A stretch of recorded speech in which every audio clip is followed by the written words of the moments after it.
Hey guys, Kurt from Time Machine Transport in Fernley, Nevada. Took off from Barstow yesterday.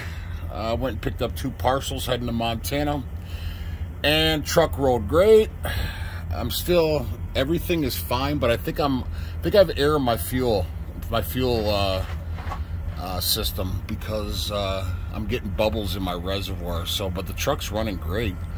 So here's another issue. The saga continues from fucking Cabreras. I'm sending this over to Ricardo. You guys are the biggest fucking monkeys on the planet, I swear. So, anyways, I'm in Fernley, Nevada. Got my ratchet set out. Got my tack flashlight. Anyways. So, I didn't idle the truck last night. It wasn't cold enough. So, I started the truck up this morning to get heat in the truck because it was pretty chilly. And I'm out there thumping my tires and checking the load, and I look up underneath the truck and I see a large oil spot, like the size of a basketball. So I check my oil right away. I'm down. It's not even touching the fucking dipstick. So I would have thought, and I apologize to Jose, I'm going to send him and Luis at his shop because I assumed, and you should never fucking assume, that Luis, he muscled the valve cover on, and I thought he had pinched the valve cover gasket. So I was about to take it all apart. I'm at this mechanic over here in Fernley, Nevada called First Choice Truck and Diesel Repair. And I called around to like 3 different places. Nobody wanted it. They don't have time, blah, blah, blah. So I came in here and I asked the guy. He said, I just don't have time. I'm sorry. I said, well, can I borrow like an impact or something? Because I don't want to have to get up on top of I was going to have to take off my air cleaner again and blah, blah, or my air filter, whatever. Anyways, he looked at me surprised. He goes, I said, you know, can I borrow tools or something like that? I said, I have a socket set, but in case. He said, absolutely yes. And he looked surprised. And so I'm in the lot right now. And before I went ahead and did that, I'm like, you know, let me get up underneath the truck. So I started the truck, and as you can see, that big oil stream right there, from left to right, right to left. These fucking monkeys, they didn't, so when you do an oil pan gasket, oh, I don't know if you could see that the threaded bolt right there?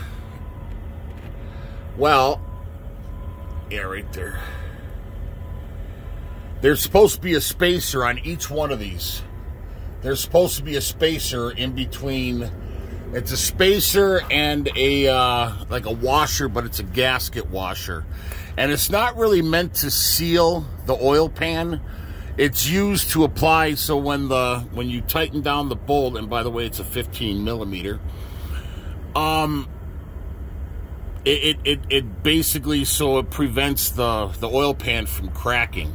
The seal, the oil pan gasket seal is what seals the oil. This just applies pressure to get the oil pan flush up to the block. But, because these fucking monkeys at Cabreras, I'm glad I didn't pay them, they didn't put spacers in. They just used my old oil pan, or they just said, fuck it. And look at this. So you got that one there is bubbled out, that one there, and that one there. So they didn't use new gaskets. But look at that. That's all busted. That's all busted. And this one's all busted. You fucking monkeys. I swear to God. I did not plan on crawling up underneath the truck today. I was about to leave a few hours ago, and I wanted the motor to cool down so I wouldn't be dealing with a hot motor and the valve cover, but it's not the valve cover. So I assumed, shame on me, that Luis didn't, that he muscled the valve cover on and the valve cover seal or gasket broke loose and just kind of pinched in between there, and that's where I was losing the oil. But it didn't even touch the dipstick, man, so I'm down like at least 2 gallons, if not 3 gallons of oil.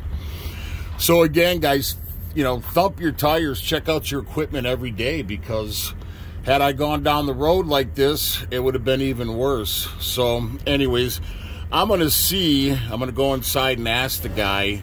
I'm going to pull one of these bolts and see if he has, so you can see the oil just dripping from there. So it's definitely where the oil's coming from. I don't know if it's coming, it's not coming from this one. I think it's coming from this one and that one. So I'm gonna, they might just be loose, but I just sized up the millimeter to make sure it was a 15 millimeter, and it is. So I'm gonna go ahead and tighten her down and see if that does it. If not, I'm gonna have to go inside and ask the guy if he's got 3 gaskets I can buy, because the other ones look, I mean, until I get back to the house, to the shop, I guess everything else looks pretty good. Minus this, and I'm getting fucking oil in my face. This just makes me even more mad at Cabreras. I just want to freaking stick that dude in his ugly face. Anyways, I'll put you guys on pause and I'll let you know how it works out. Yeah, so watch this. This thing is so loose. I already did it 2 cranks. That is super loose, man. So I'm going to check every single one of these. I can't believe this, man. I cannot believe this. So I'm going to go down. I'm going to tighten everyone. They say that you can't over tighten these, which I don't know how that's true or how that's possible, but I'm going to get them pretty snugged up, and then I'll let you guys know. But I'm going to start the truck up and have to crawl my big ass back down underneath here. I'm going to put you on pause. And here goes another one, man. I mean, and I already did it two ratchets. Watch this. That is crazy, man. Look at that.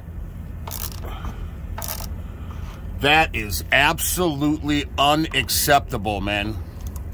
Look at that. Look at that. That's crazy to me. That's absolutely nuts. Ah, I'm so mad. All right, guys, I'm back. Yeah, every bolt. If you have a centric class like this with the low fairings, Jason Gilbert, I know you watch my videos. Stevie K, any of my other big guys out there, there's no way our big asses fit up underneath that little, I mean, shit. So, quick story. One time I was at my shop before I painted this truck, and it was in the wintertime, and I crawled up underneath the truck for whatever reason. I forgot what it was. And I had the motor was, the fuel was gelled up. So I put a tarp over the motor and put our torpedo heater in there to thaw out the motor and the gel, or the diesel. And something fell or something. So I didn't know about this access panel. So my big ass crawled up underneath there. Of course, it's lower when there's no air in the airbag, so the truck comes down. My big ass got stuck. I could get up underneath there because it's rounded. You know, this part is rounded, but when you come out, it's sharp. It's a sharp edge. It stops. And my belly or my jacket kept getting stuck. And it was cold, man. It was like 0 degrees, if not colder. And I had my pistol on me. And it took me probably about 40, I wouldn't say 40, maybe about a half hour, if not a little longer, to get my big ass, work my way out, trying to take my jacket off. I swear on my child's life, I swear on God, I almost pulled out my gun and started firing in the air. I thought I was going to freeze to death out there. So, anyways, Cabreras, if you want your truck to be done not right, go to Cabreras Truck and Diesel Repair in Selma, California. They will treat you not right. That's a plug for fucking Cabreras. Every bolt on the oil pan, I could easily get like 4 or 5 turns out of every one. Now, I know they say, I watched this one video a while back when I was doing my truck. I want to say it's like 25 pounds is the torque pressure you put on your oil pan nuts. It's 25 torque pounds, I believe. But also, I also heard that you can over tighten them. Shit, if I put an impact on there, I can over. But as far as like you not using a torque wrench, that's just fine. And I don't have a torque wrench on me, obviously. So now I'm gonna go ahead. I got the oil wiped off of the pan. I'm gonna go in here and see if the guy's got some oil I can buy, or else I'm gonna have to go over to the Flying J in Fernley and see if I can get some oil, because I'm at least 2, if not 3 gallons shy. So I didn't want for this to happen, but if it's between tightening up the oil pan bolts, or taking off the air cleaner or the air filter and taking off that stuff so I can act, because that valve cover is super tight in there, so you got to actually take off a cover up there, and it's like a little opening that comes out, but it's even then still a bitch. So again, I apologize to Luis and Jose at the shop. I mean, they've been doing me right for years. I'm just frustrated, but shame on me. Shame on me. And I am losing coolant. That was to the max, and I just see now I got a coolant leak somewhere. And this truck has a brand new radiator and condenser, so I don't know where it's coming from. But I'll have to look at that when I get back to the shop as well. But anyways, I mean, it's not crazy. I mean, it's still, I mean, a gallon every week or something. That's a lot. So I'm gonna have to find that. Oh, look at, looks like it might be right there. So coming from somewhere here, it could be the radiator. It looks like I got some stuff there, so it could be just a bad radiator, which, like I said, this thing is brand new, but I know I have one at the shop that we had purchased for our other truck.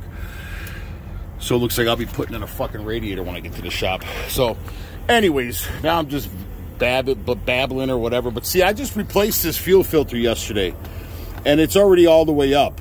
Now I'm gonna start the truck up.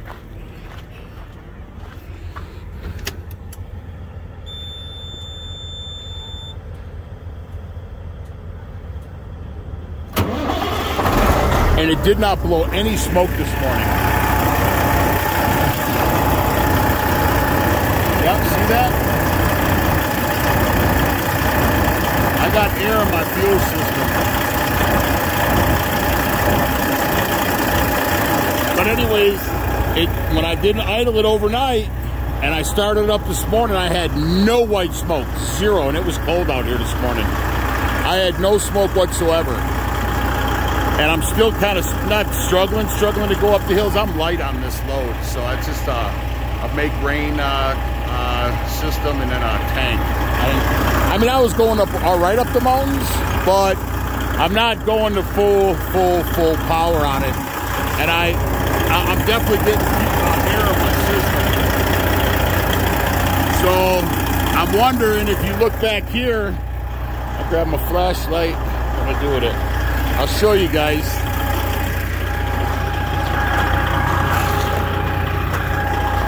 You guys ever want a nice flashlight? It's on Amazon. It's a TAC flashlight. They're about $100 a piece. This thing is bright as shit. You guys look back there. Shit, hold on. There I'm saying, oh, this thing is so bright, man. Check it out. Oh, there we go. You guys can see back there.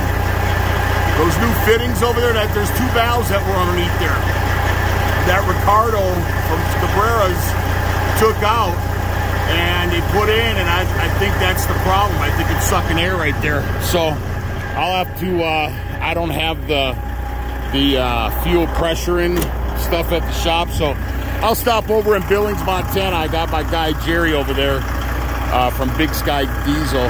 I'll have him pressurize the system. But my guess is coming from underneath the truck. So anyways, I'll go ahead and put you guys on pause and let the truck run for a little bit. Go in here, ask the guy if he's got some oil. We'll crawl back under the truck and I'll see if it's leaking at all. All right, guys, right on. Got my oil. They had it. Way cheaper than the Flying J. Now I'm going to see if I can see up underneath there. Shit, looks like we're still getting the oil drip. I wiped all that off.